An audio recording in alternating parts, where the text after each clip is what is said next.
உங்க அனைவருக்கும் வணக்கம். இன்னைக்கு நம்ம பார்க்க இருக்கிறது டெல்ஃப் ஆதோ தேசியஃப்கான எழுதக்கூடிய மற்றும் பேசக்கூடியதற்கான பயிற்சி. நீங்க யாராவது என் சேனலுக்கு புதியவரா இருந்தா கீழே இருக்கிற சப்ஸ்கிரைப் பட்டனை பிரஸ் பண்ணிட்டு கூடவே பெல் ஐக்கானையும் பிரஸ் பண்ணிடுங்க. அப்பதான் நான் போடுற வீடியோ உங்களுக்கு உடனுக்குடன் கிடைக்கும். வாங்க இப்ப நம்ம வீடியோக்குள்ள போகலாம்.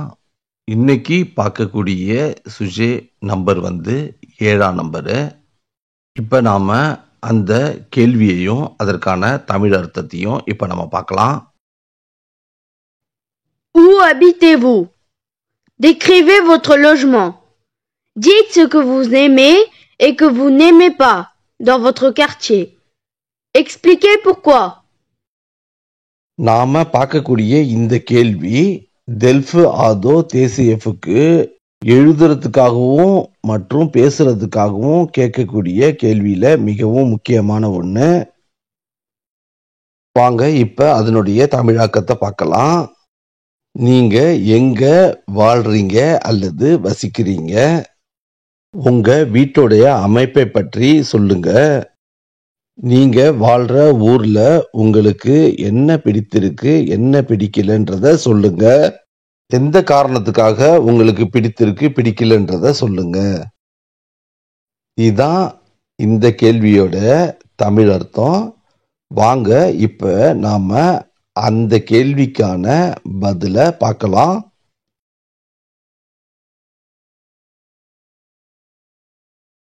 J'habite à pendant 5 ans. நான் 5 வருடமாக சொல்லி உங்களுடைய இருக்கிற இடத்தை சொல்லி வாழ்கிறேன். C'est une ville du département de la. கோடு போட்டிருக்க இடத்துல உங்களுடைய டெபார்ட்மாவை எழுதி இந்த ஏரியா இந்த டெபார்ட்மால இருக்கு. La région est. நாம வசிக்கும் ஏரியா எந்த ரீஜியன்ல இருக்கு அப்படின்றத சொல்லணும். C'est une grande ville. பொதுவா நாம வசிக்கிற ஏரியா அதாவது கிராமமோ அல்லது நகரமோ ஒன்று பெருசா இருக்கணும் அல்லது சின்னதா இருக்கணும்ன்றத நம்ம சொல்லணும். இதுல நான் சொல்லியிருக்கிறது இந்த ஏரியா பெருசா இருக்கு. Il y a une gare RER et un train et beaucoup de bus. நாங்கள் வசிக்கும் இடத்தில் ஒரு ரயில்வே நிலையமும் ஒரு மெட்ரோ நிலையமும் நிறைய பேருந்துகளும் உள்ளன. C'est pratique. இது எளிமையாக அல்லது வசதியாக இருக்கிறது. J'aime beaucoup ma ville. நான் இருக்கும் இடம் எனக்கு மிகவும் பிடித்திருக்கிறது. On est tranquille. நாங்கள் வசிக்கும் இடம் வசதியாக இருக்கிறது. C'est bien les transports qui sont à côté de ma maison.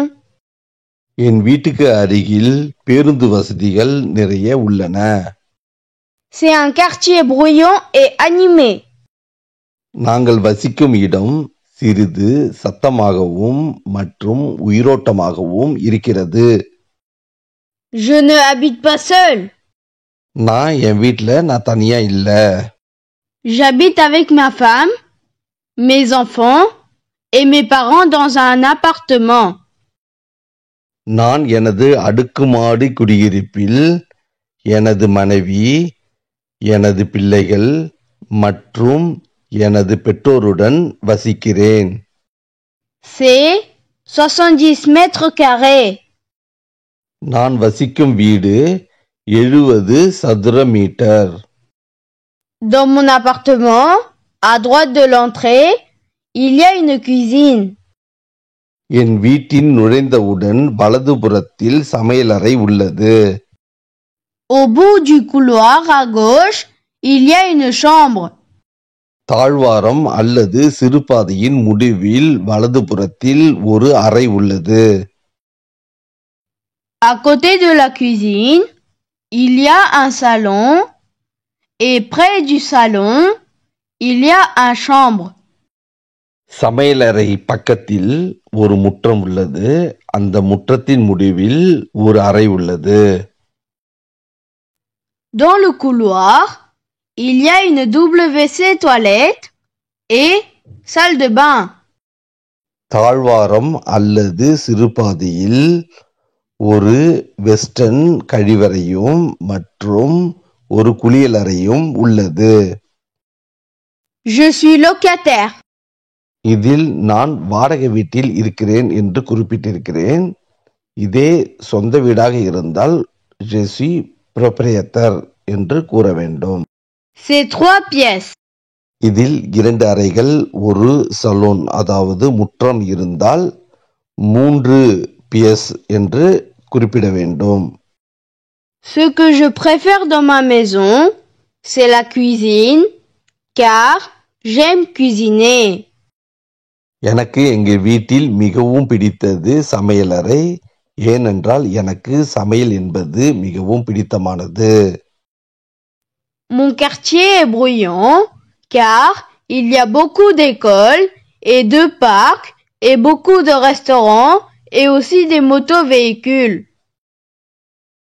நான் வாழும் இருப்பிடம் சத்தமாக இருப்பதற்கு நிறைய பள்ளிக்கூடங்கள், 2 பூங்காக்கள், நிறைய உணவகங்கள் மற்றும் வாகனங்கள். Il y a beaucoup d'arbres dans notre quartier. நாங்கள் வாழும் இடத்தில் அதிகப்படியான மரங்கள் உள்ளன. நான் இதுல 3 இடத்துல கோடிட்டு காட்டியிருக்கேன். அது உங்களுடைய வாழ்விடம், அதாவது உங்களுடைய ஏரியாவுடைய பெயரை குறிப்பிட்டு நீங்க அதை பயன்படுத்திக்கிங்க. இதில் சொல்லியிருக்கிற வீட்டுடைய அமைப்பு முறையெல்லாம் என்னுடைய வீட்டுடைய அமைப்பு முறையை நான் சொல்லியிருக்கேன். இது ஒரு உதாரணத்துக்காக உங்கள்கிட்ட சொன்னது. உங்களுடைய வீட்டுடைய அமைப்பு முறை என்ன இருக்குது என்பதை பார்த்து இதை நீங்க மாத்தி அமைச்சுக்குங்க. இதுல இன்னொன்னு கவனிக்க வேண்டிய விஷயம் என்னன்னா, சில பேர் தனியா இருப்பாங்க. இதுல நான் சொன்ன உதாரணம் குடும்பத்தோடு, அதாவது மனைவி பிள்ளைகளோடு இருக்கிறவங்களுக்கான உதாரணம். அதை நீங்க பார்த்து உங்களுடைய சுச்சுவேஷனுக்கு தகுந்தபடி மாத்தி அமைச்சுக்குங்க. மறுபடியும் நான் சொல்லிக்கிறேன், இது ஒரு மிக முக்கியமான கேள்வி. ஏன்னா நம்மளுடைய இருப்பிடத்தை பத்தி நாம கண்டிப்பா தெரிஞ்சு வச்சுக்கிறதுனால இதை டெல்ஃபு ஆதோலையும் மற்றும் தேசியஃப்லையும் எழுதுறதுக்கும் மற்றும் பேசுறதுக்கும் இதை கண்டிப்பா கேட்பாங்க. உங்களுக்கு இந்த வீடியோ பிடிச்சதுன்னா உங்களுக்கு தெரிஞ்சவங்களுக்கும் உங்க ஃப்ரெண்ட்ஸுக்கும் ஷேர் பண்ணுங்க. மறக்காம சப்ஸ்கிரைப் பண்ணி சப்போர்ட் பண்ணுங்க. இது உங்களுக்கு புரிஞ்சிருக்கும்னு நான் நம்புறேன். மீண்டும் அடுத்த வீடியோல சந்திப்போம்.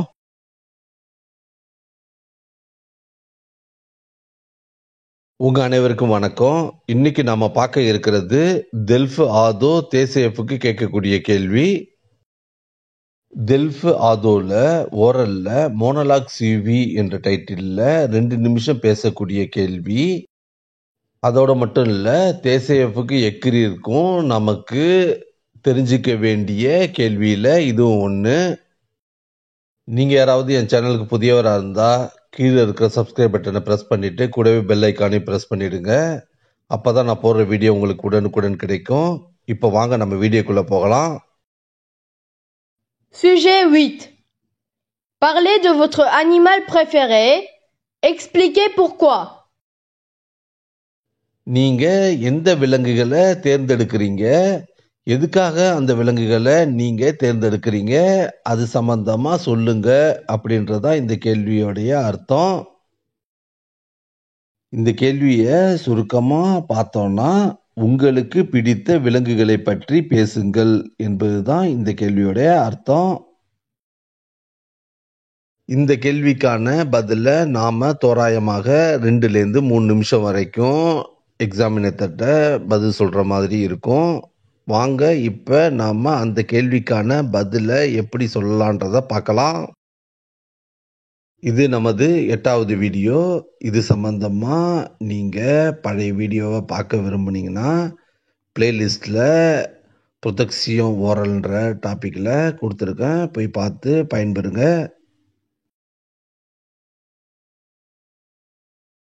Il y a plusieurs sortes d'animaux. பொதுவாக பல விலங்குகள் உயிர் வாழ்கின்றன. Il y a deux grands groupes d'animaux. 1. Les animaux féroces et 2. Les animaux de compagnie. விலங்குகளின் 2 பெரிய குழுக்கள் அல்லது வகைகளாக நாம் பிரிக்கின்றோம். அதில் முதலாவது மூர்க்கமான விலங்குகள் அல்லது காட்டு விலங்குகள் அல்லது ஆபத்தை ஏற்படுத்தும் விலங்குகள் மற்றும் இரண்டாவது செல்லப் பிராணிகள் அல்லது வீட்டில் வளரக்கூடிய விலங்குகள்.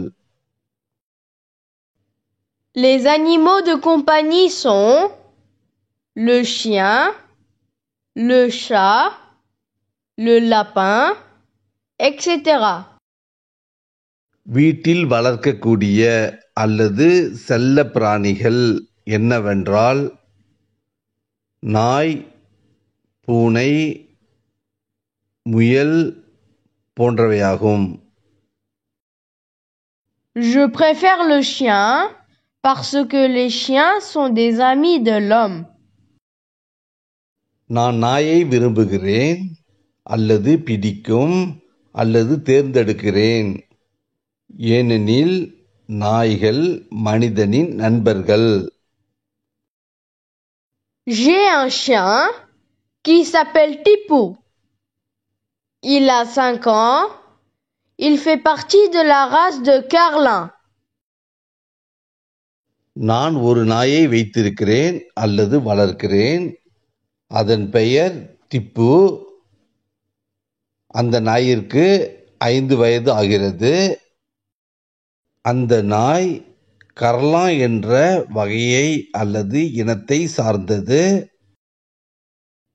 Ils sont petits, calmes, doux et ils ont une voix très forte. அந்த வகையான நாய்கள் சிறியதாகவும் அமைதியாகவும் மிகவும் மென்மையாகவும் இருக்கும். அதோடு மட்டும் இல்லாமல் அந்த வகையான நாய்கள் சத்தம் அதிகமாக இருக்கும் அல்லது குறைக்கும் சத்தம் அதிகமாக இருக்கும். Tous les races de chiens sont protecteurs. Ils aident les personnes âgées et ceux qui n'ont pas de vue. Exemple, ils protègent la maison des voleurs. அனைத்து நாய் இனங்களும் வீட்டில் இருக்கும் வயதான மற்றும் பார்வை இல்லாதவர்களுக்கு உதவுகின்றன. உதாரணத்திற்கு நாய்கள் வீட்டை திருடர்களிடமிருந்து பாதுகாக்கிறது. Nous faisons toujours une promenade dans mon jardin. நாங்க எப்பொழுதும் எங்களுடைய நாயோட எங்க தோட்டத்துல சுத்தி வருவோம். Nous ramenons toujours mon chien quand on va au parc ou pour jouer. நாங்கள் எங்களது நாயை அழைத்து கொண்டு செல்வோம். எப்பொழுது என்றால் நாங்கள் பூங்காவிற்கு செல்லும் பொழுதும் மற்றும் விளையாடும் பொழுதும். J'aime mon chien de tout mon cœur. நான் எனது நாயை முழு மனதுடன் நேசிக்கிறேன் அல்லது விரும்புகிறேன். உங்கள்கிட்ட ஏற்கனவே சொன்ன மாதிரி வீட்டு விலங்குகளில் அதிகமாக வளர்க்கக்கூடிய விலங்குகளில் நாயும் அதற்கு அடுத்தபடியாக பூனைகளும் இடம்பெறுகிறது.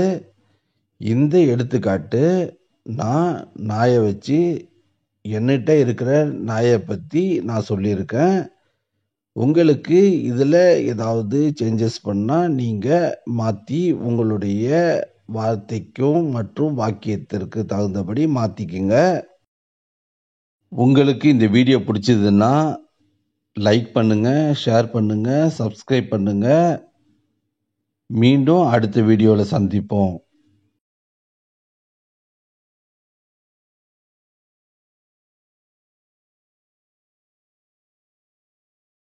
உங்க அனைவருக்கும் வணக்கம். இன்னைக்கு நம்ம பார்க்க இருக்கிறது மோனோலாக் சுவி சுஜே நியூமரு 9. இதுவரைக்கும் என் சேனலை சப்ஸ்கிரைப் பண்ணாதவங்க கீழே இருக்கிற சப்ஸ்கிரைப் பட்டனை பிரஸ் பண்ணிட்டு கூடவே பெல் ஐக்கானையும் பிரஸ் பண்ணிடுங்க. அப்பதான் நான் போடுற வீடியோ உங்களுக்கு உடனுக்குடன் கிடைக்கும். வாங்க இப்ப நம்ம வீடியோக்குள்ள போகலாம்.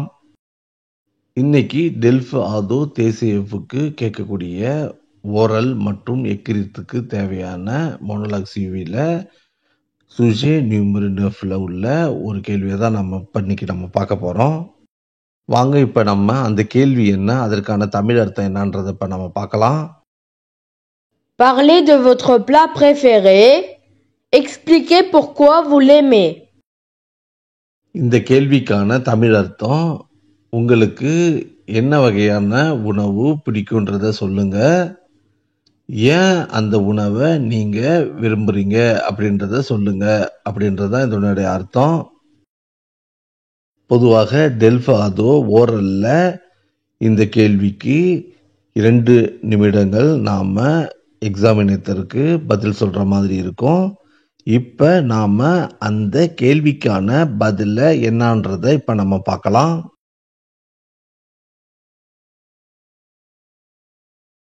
J'aime manger différents types de plats, நான் பல வகையான உணவுகளை விரும்புகிறேன்.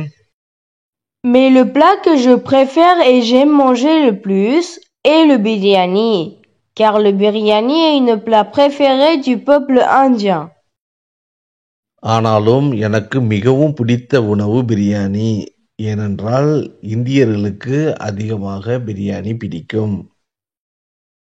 Il existe plusieurs types de biryani, comme par exemple Dum biryani, Malabar biryani, Hyderabad biryani, Ambur biryani, Dindukkal biryani, etc. பிரியாணியில் பல வகையான பிரியாணிகள் உள்ளன. அவைகளானவன தம் biryani, Malabar biryani, Hyderabad biryani, Ambur biryani, Dindigul biryani முதலியவன. Le biryani est populaire dans l'Inde. Biryani இந்தியாவில் மிகவும் புகழ்பெற்றது. Les peuples d'Inde choisissent le biryani pour les mariages. இந்திய மக்கள் திருமணங்களின் பொழுது முதன்மை உணவாக பிரியாணியை தேர்ந்தெடுக்கிறார்கள். Le biryani est une plat arabique qui est fait à base de riz basmati. Biryani என்பது ஒரு அரபிக் உணவாகும். இந்த பிரியாணி அரிசியிலிருந்து செய்யப்படும், அதாவது பாஸ்மதி அரிசியிலிருந்து செய்யப்படுகிறது. On peut aussi faire du biryani avec le riz simple, mais le biryani basmati est plus délicieux que le plat simple. பொதுவாக நாம எல்லா வகையான அரிசிகளிலிருந்தும் நாம பிரியாணி செய்யலாம். இருந்தாலும் பாஸ்மதி அரிசியிலிருந்து செய்யப்படும் உணவிற்கு ருசி மிகவும் அதிகம். Le goût du biryani est délicieux, fabuleux. Biryani சாப்பிடுவதற்கு அருமையாகவும் மிகவும் சுவையாகவும் இருக்கும். J'aime manger le biryani avec des épices, de la viande, des œufs ou des légumes. எனக்கு பிரியாணியை காரமாகவும் இறைச்சியுடனும் முட்டையுடனும் மற்றும் காய்கறிகளுடனும் சாப்பிட பிடிக்கும். Comme par exemple le raita, chicken 65, aubergine sauce, dessert de tomates, etc. உதாரணத்திற்கு வெங்காய பச்சடி, சிக்கன் 65, கத்திரிக்காய் சட்டினி, தக்காளி இனிப்பு முதலியவன. J'aime aussi manger le biryani sur le feuille de banane, car c'est bon pour la santé, d'après la légende, et c'est bon pour les problèmes de digestif. எனக்கு வாழை இலையில் பிரியாணியை வைத்து சாப்பிட மிகவும் பிடிக்கும். ஏனென்றால் அது உடலுக்கு நல்லது என்று நமது முன்னோர்கள் சொல்லியிருக்கிறார்கள். இந்த உணவு முறையை பயன்படுத்துவதன் மூலம் நமது செரிமான பிரச்சனைக்கு மிகவும் தீர்வு காணலாம். Biryani est mon plat préféré pour les raisons ci-dessus. மேல் சொன்ன காரணங்களிலிருந்து பிரியாணி எனக்கு மிகவும் பிடிக்கும். என்னால் முடிந்தவரை மற்றும் எனக்கு தெரிந்தவரை நான் பிரியாணியை பற்றி இந்த இதில் நான் சொல்லியிருக்கேன். இதில் ஏதாவது அடிஷ்னலாக சேர்த்து நீங்கள் சொல்கிறதா இருந்தால் சொல்லிக்கோங்க. இந்த வீடியோ உங்களுக்கு பிடிச்சதுன்னா உங்கள் ஃப்ரெண்ட்ஸுக்கும் உங்களுக்கு தெரிஞ்சவங்களுக்கும் ஷேர் பண்ணுங்கள். மறக்காமல் சப்ஸ்கிரைப் பண்ணி சப்போர்ட் பண்ணுங்கள். மீண்டும் அடுத்த வீடியோவில் சந்திப்போம்.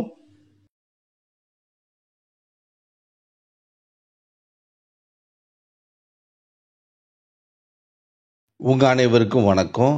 இன்னைக்கு நாம பார்க்க இருக்கிறது டெல்ஃப் ஆதோவுக்கு ஓரல்ல கேட்கக்கூடிய மோனோலாக் சீவியை தான் இப்போ நம்ம இன்னைக்கு பார்க்க போறோம். நீங்க யாராவது என் சேனலுக்கு புதியவராக இருந்தா கீழே இருக்க சப்ஸ்கிரைப் பட்டனை பிரஸ் பண்ணிட்டு கூடவே பெல் ஐக்கானே பிரஸ் பண்ணிடுங்க. அப்பதான் நான் போடுற வீடியோ உங்களுக்கு உடனுக்குடன் கிடைக்கும்.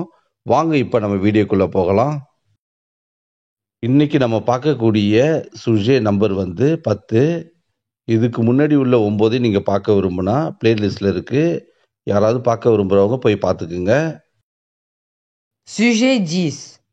Découvrez votre professeur préféré. Pourquoi l'aimez-vous? Racontez un souvenir avec ce professeur. இதனுடைய தமிழாக்கம் என்னன்னா, நீங்க விரும்புற அல்லது பிடித்தமான உங்களுடைய பேராசிரியரை பத்தி, அதாவது டெக்கரேவ் பண்றதுன்றது அவங்களுடைய உடல் அமைப்பு எப்படி இருப்பாங்க அப்படின்றத பத்தி சொல்லுங்க. அதுக்கப்புறம் அவங்கள உங்களுக்கு ஏன் பிடித்திருக்கு அப்படின்றத இதுல கேட்குறாங்க. அவங்களுடைய ஒரு ஞாபகத்தை நாம டிஸ்கஸ் பண்ணுங்க அப்படின்ற மாதிரி தான் இந்த கேள்வியுடைய தமிழாக்கம் இருக்கிறது. இப்ப நாம இந்த சுஜேவனுடைய கேள்விக்கான பதில எப்படி வருதுன்றத இப்ப நம்ம பார்க்கலாம்.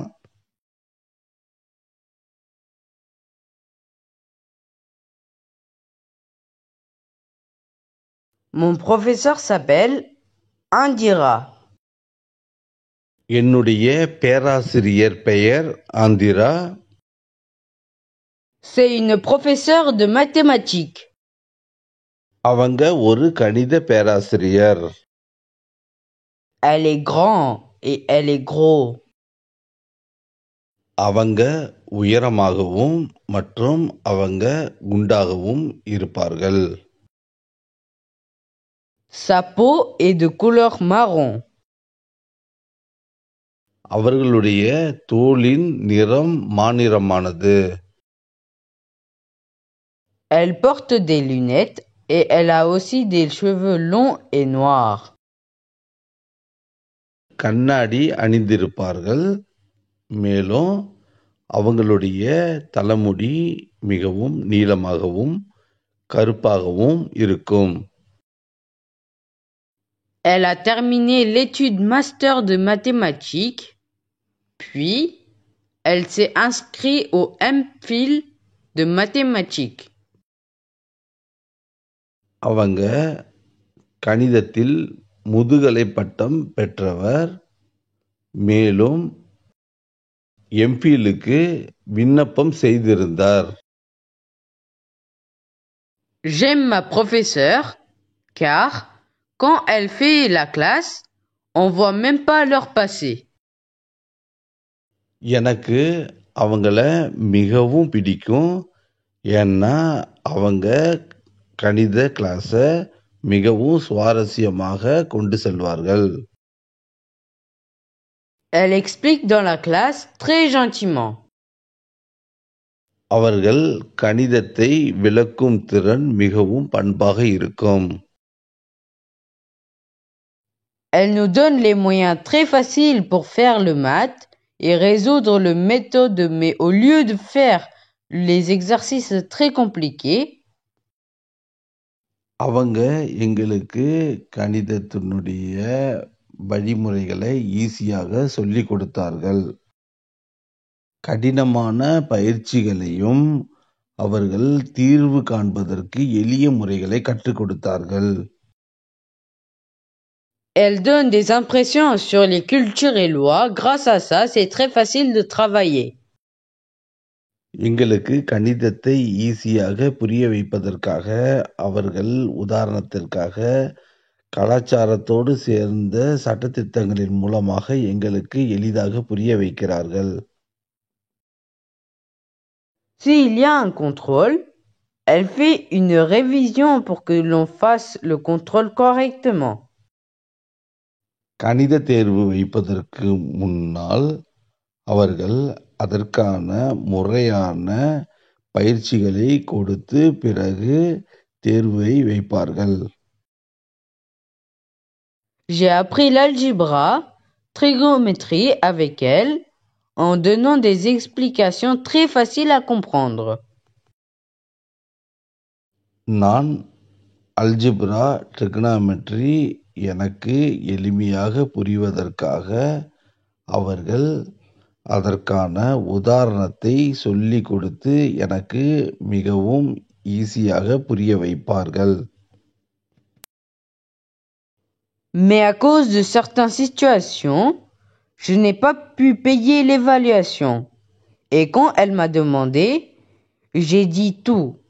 Et elle m'a aidé à donner de l'argent pour payer l'évaluation. ஒரு சில காரணங்களால எனக்கு எக்ஸாமுக்கு பணம் கட்ட முடியாத சூழ்நிலை இருக்கும் பொழுது அவங்க என்னுடைய கஷ்டத்தை கேட்டு அப்பொழுது அவங்க எனக்கு தேர்வுக்கான பணத்தை கட்டுனாங்க. Si ce jour-là, elle m'avait pas aidé, je n'en serais pas ici. அவங்க அன்னைக்கு எனக்கு உதவி பண்ணாம இருந்திருந்தா நான் இங்க இன்னைக்கு இருந்திருக்க மாட்டேன். வாங்க இப்ப நம்ம இதற்கான முழுமையான பிரெஞ்சு ப்ரொனன்சியேஷனை இப்ப பார்க்கலாம். Mon professeur s'appelle Indira. C'est une professeure de mathématiques. Elle est grande et gros. Sa peau est de couleur marron. Elle porte des lunettes et elle a aussi des cheveux longs et noirs. Elle a terminé l'étude master de mathématiques, puis elle s'est inscrite au MPhil de mathématiques. J'aime ma professeure, car quand elle fait la classe, on voit même pas l'heure passer. Elle explique dans la classe très gentiment. Elle nous donne les moyens très faciles pour faire le maths et résoudre les méthodes, mais au lieu de faire des exercices très compliqués, elle donne des impressions sur les cultures et lois. Grâce à ça, c'est très facile de travailler. S'il y a un contrôle, elle fait une révision pour que l'on fasse le contrôle correctement. J'ai appris l'algebra et trigonométrie avec elle, en donnant des explications très faciles à comprendre. Mais à cause de certaines situations, je n'ai pas pu payer l'évaluation. Et quand elle m'a demandé, j'ai dit tout. Et elle m'a aidé en donnant de l'argent pour payer l'évaluation. Si ce jour-là, elle m'avait pas aidé, je n'en serais pas ici. இது சில நேரங்களில் தேசியஃபுக்கும் எழுதக்கூடிய கேள்வியாகவும் இது கேட்கக்கூடிய வாய்ப்புகள் அதிகம் இருக்கு. இது உங்களை போல எக்ஸாமுக்கு ப்ரிப்பேர் பண்றவங்களுக்கு உங்களுக்கு தெரிஞ்சதுன்னா இதை அவங்களுக்கு ஷேர் பண்ணுங்க. இது அவங்களுக்கு மேபி பயனுள்ளதாக இருக்கலாம். மீண்டும் அடுத்த வீடியோவில் சந்திப்போம்.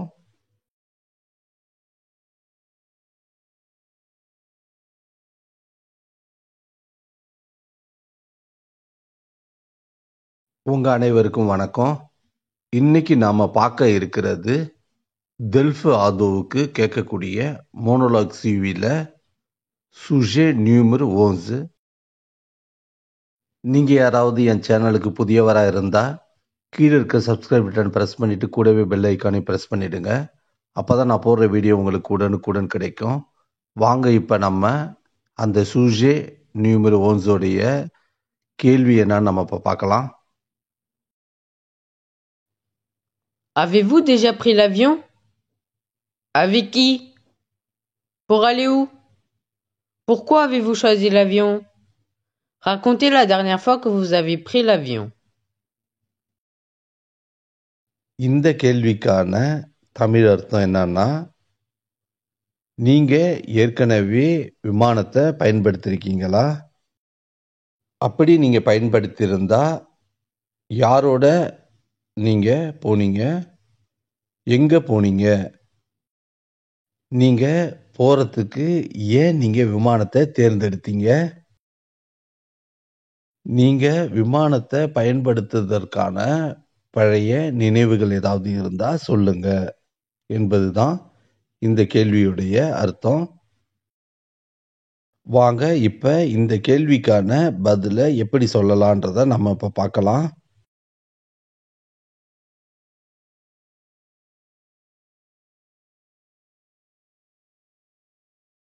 J'ai déjà pris l'avion avec ma famille. நான் ஏற்கனவே என் குடும்பத்தாருடன் சேர்ந்து விமானத்தை பயன்படுத்தி இருக்கிறேன். L'année dernière, je suis venu en France de l'Inde en avion. நான் பிரான்ஸ் வருவதற்காக இந்தியாவிலிருந்து கடந்த ஆண்டு விமானத்தை பயன்படுத்தினேன். Pour aller d'un lieu à l'autre, on utilise les transports. Il y a plusieurs types de transports. Voiture, bus, vélo, bateau, train et avion. பொதுவாக நாம ஒரு இடத்திலிருந்து இன்னொரு இடத்திற்கு செல்வதற்கு போக்குவரத்தை பயன்படுத்துகின்றோம். அந்த போக்குவரத்து பல வகைப்படும். அவைகளானவன மகிழுந்து, பேருந்து, மிதிவண்டி, கப்பல், தொடர்வண்டி மற்றும் விமானம். Mais pour faire des voyages à longue distance, on utilise donc le train, le bateau et l'avion. ஆனா நம்ம நீண்ட தூரம் பயணம் செய்வதற்கான போக்குவரத்தை நாம பயன்படுத்துறது என்னன்னா தொடர்வண்டி, கப்பல், விமானம். Moi, j'aime bien voyager en avion car c'est le transport le plus rapide. நான் பயணம் செய்வதற்கு அதிகமாக விரும்புறது என்னன்னா விமானம்தான். ஏன்னா அது விரைவாக செல்லக்கூடியது. Quand je me rappelle de ça, nous étions très contents car c'était la première fois que nous avons vu l'avion. நான் முறை விமானத்தை பார்க்கும் பொழுது அதை இப்ப ஞாபகம் பண்ணி பார்த்தா எனக்கு மிகவும் மகிழ்ச்சியாக இருக்கிறது. Nous sommes rentrés dans l'aéroport avant 5 heures. நாங்கள் 5 மணி நேரத்திற்கு முன்பாகவே விமான நிலையத்திற்கு சென்றோம்.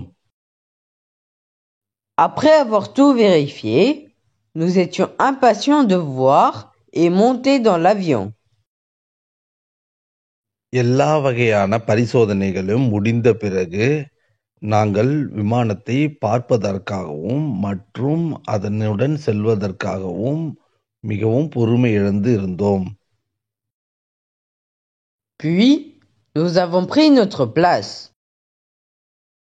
பிறகு நாங்கள் எங்களுடைய இருக்கைக்கு சென்றோம். Quand l'avion a démarré, nous avons eu un peu peur. Mais, après, nous avons plus eu peur. விமானம் தனது பயணத்தை ஆரம்பிக்கும் பொழுது எங்களுக்கு கொஞ்சம் பயமா இருந்துச்சு. அதுக்கப்புறம் எங்களுக்கு பயமெல்லாம் போயிடுச்சு. Les nourritures servies dans l'avion étaient délicieux. Leur service était super et ils nous parlaient très gentiment. விமானத்துல அவங்க கொடுத்த சாப்பாடு மிகவும் அருமையாக இருந்துச்சு. அவங்களுடைய பணி மிகவும் அருமையாக இருந்துச்சு. அதோடு மட்டும் இல்லாம அவங்க கனிவா பேசுனாங்க.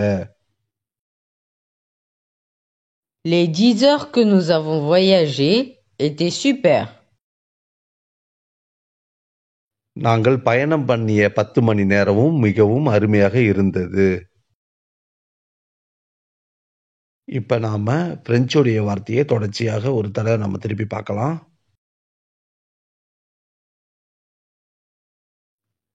J'ai déjà pris l'avion avec ma famille. L'année dernière, je suis venu en France de l'Inde en avion. Pour aller d'un lieu à l'autre, on utilise les transports. Il y a plusieurs types de transports. Voiture, bus, vélo, bateau, train, avion. Mais pour faire des voyages à longue distance, on utilise donc le train, le bateau et l'avion. Moi, j'aime bien voyager en avion car c'est le transport le plus rapide.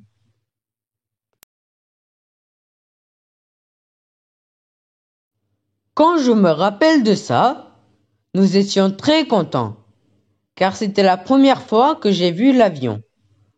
Nous sommes rentrés dans l'aéroport avant 5 heures.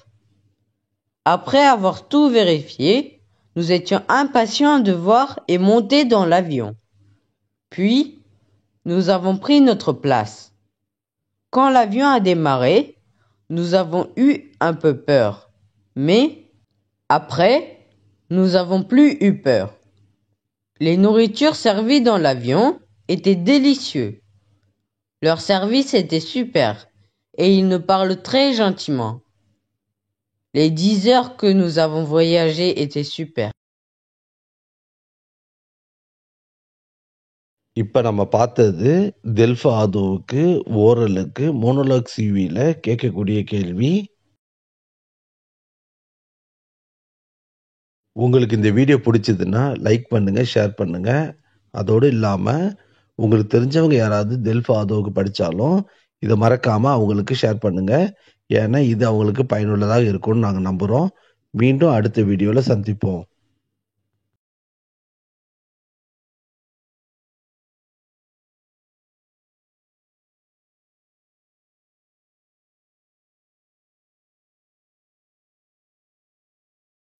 La routine quotidienne. தினசரி நடக்கும் வழக்கமான செயல்.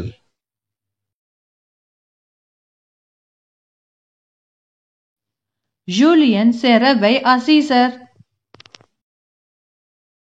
Julian 6 மணிக்கு கண் விழிக்கிறார். Julien se lève à 6h15. Julien 6:15 மணிக்கு எழுந்திருக்கிறார். Julien fait le lit. Julien படுக்கையை எடுத்து வைக்கிறார்.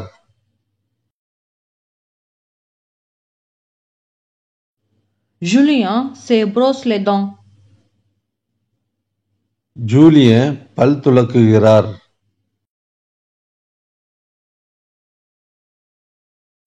Julien se rase la barbe.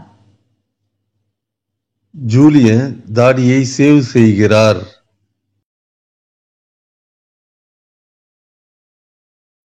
Julien se douche. Julien குளிக்கிறார்.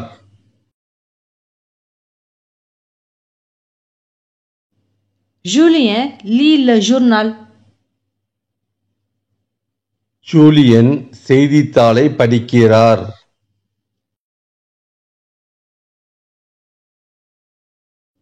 Julien prépare le petit déjeuner. Julien காலை உணவை தயாரிக்கிறார்.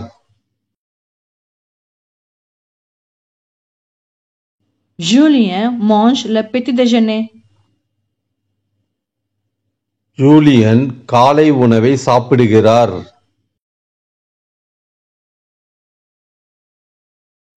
Julien prend un café. Julien coffee குடிக்கிறார்.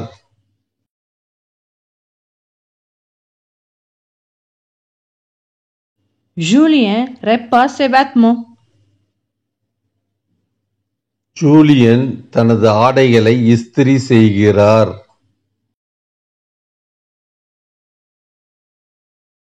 Julien s'habille pour aller au travail. Julian வேலைக்கு செல்ல ஆடை அணிகிறார். Julien peigne ses cheveux avant d'aller au travail. Julian வேலைக்கு செல்வதற்கு முன் தலையை சீவுகிறார். Julien va au travail. Julian வேலைக்கு செல்கிறார்.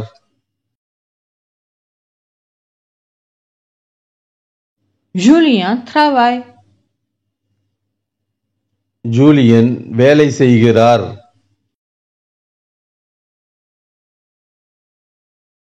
Julien sort pour déjeuner. Julian மதிய உணவுக்கு வெளியே செல்கிறார். Julien mange son déjeuner. Julian தனது மதிய உணவை சாப்பிடுகிறார். Julien fait une sieste de 30 minutes. Julian 30 நிமிட சிறிய தூக்கம் தூங்குகிறார். Julien se lave le visage. Julian முகத்தை கழுவுகிறார்.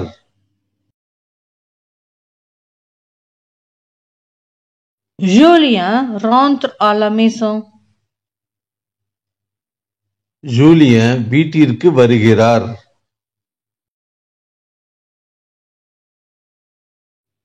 Julien lave son voiture. Julian தனது காரை கழுவுகிறார். Julien arrose son jardin. Julian தனது தோட்டத்திற்கு தண்ணீர் பாய்ச்சுகிறார். Julien passe l'aspirateur dans son maison. Julian தனது வீட்டை சுத்தம் செய்கிறார். Julien fait des courses. Julian shopping செய்கிறார். Julien bavarde avec son voisin. Julian தனது அண்டை வீட்டாருடன் அரட்டை அடிக்கிறார்.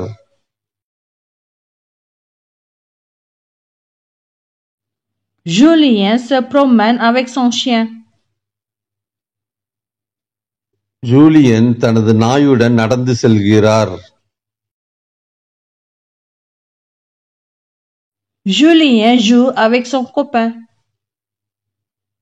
ஜூலியன் தனது நண்பர்களுடன் விளையாடுகிறார்.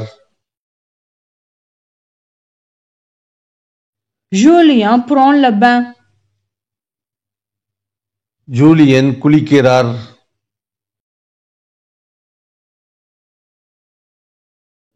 Julien lave ses vêtements. Julien துணிகளை துவைக்கிறார். Julien regarde la télé. Julien TV பார்க்கிறார்.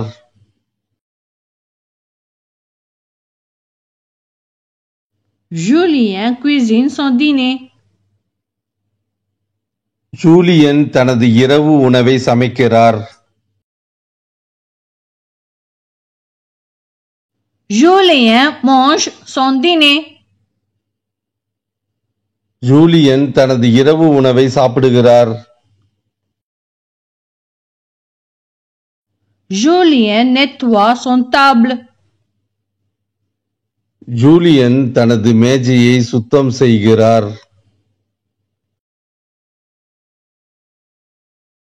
Julien lave la vaisselle. Julian சாமான்களை கழுவுகிறார். Julien joue aux jeux vidéo. Julien video கேம்களை விளையாடுகிறார். Julien va se coucher à 22h. Julien இரவு 10 மணிக்கு படுக்கைக்கு செல்கிறார்.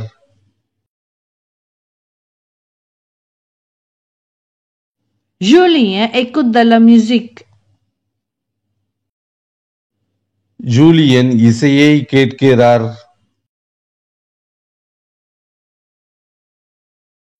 Julien dort à 22h30. ஜூலியன் இரவு 10:30 மணிக்கு தூங்குகிறார். Julien rêve de voyager du monde entier. Julian உலகத்தை சுற்றி வருவது போன்று கனவு காண்கிறார்.